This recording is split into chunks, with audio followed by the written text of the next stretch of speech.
Good morning, good evening, good afternoon, wherever you are. I hope you're having an amazing day.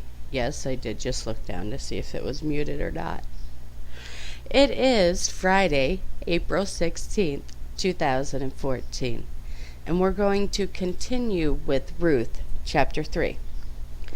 Then Naomi, her mother-in-law, said unto her, My daughter, shall I not seek rest for thee, that it may be well with thee? And now is not Boaz of our kindred, with whose maiden thou wast? Behold, he winnoweth barley tonight in the threshing floor. Wash thyself therefore, and anoint thee, and put thy raiment upon thee, and get thee down to the floor. But make not thyself known unto the man, until he shall have done eating and drinking. And it shall be, when he lieth down, that thou shalt mark the place where he shall lie, and thou shalt go in and uncover his feet, and lay thee down. And he will tell thee what thou shalt do. And she said unto her, All that thou sayest unto me I will do. Verse 6.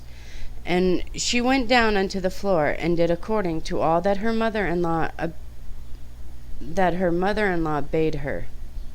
And when Boaz had eaten and drunk, and his heart was merry, he went to lie down at the end of the heap of corn, and she came softly, and uncovered his feet, and laid her down.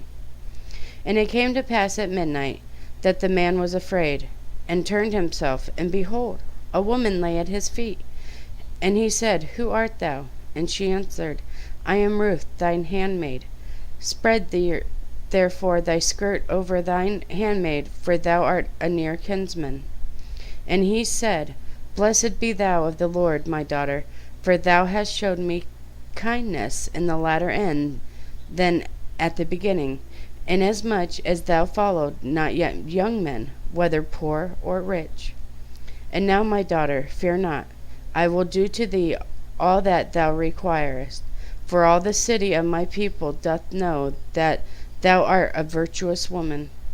And now it is true that I am thy near kinsman. Howbeit there is a kinsman nearer than I. Tarry this night, and it shall be in the morning, that if he will perform unto thee the part of kinsman, well, let him do the kinsman's part. But if he will not do the part of kinsman to thee, then will I do the part of kinsman to thee. As the Lord liveth, lie down until the morning. Verse 14. And she lay at his feet until the morning, and she rose up before one could know another. And he said, Let it not be known that a woman came into the floor. Also he said, Bring the veil that thou hast upon thee, and hold it. And when she held it, he measured 6 of his barley, and laid it on her, and she went into the city. And when she came to her mother-in-law, she said, Who art thou, my daughter? And she told her all that the man had done to her.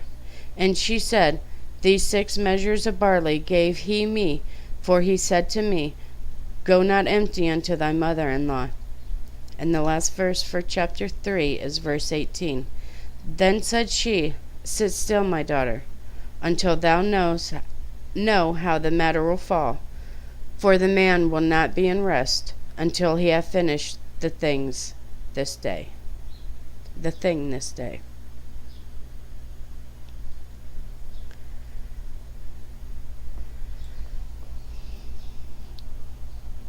It's so different listening to the customs of how things were done in the Old Testament.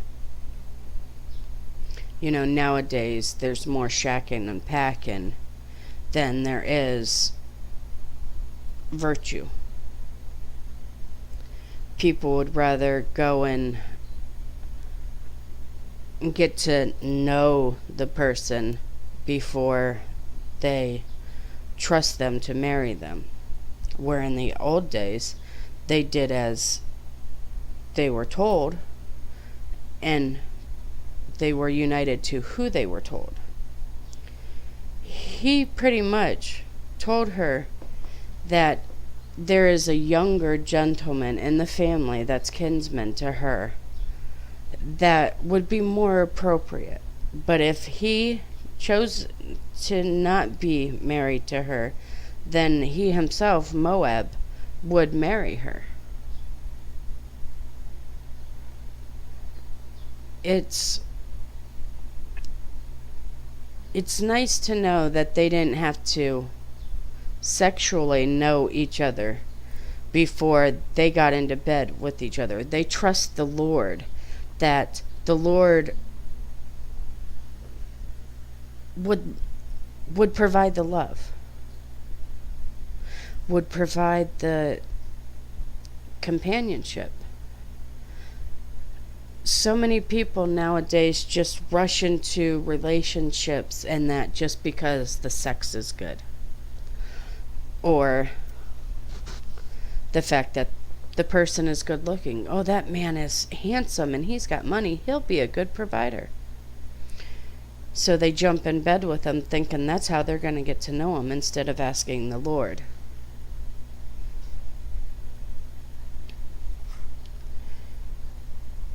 And we wonder why there's so many divorces in this world. Because that was not meant to be. If you would have just listened to the Lord, He would have told you exactly where you were supposed to be and who you were supposed to be with.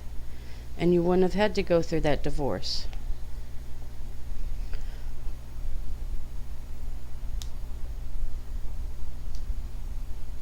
God has not changed.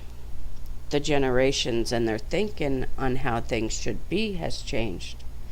But God still believes that He should pick your spouse for you, your husband or your wife. Not that you should do it, because you can't choose anybody that's worth choosing. Your choice is not who He wants you to be with. And that's why if you're not with who He wants you to be with, it won't work out.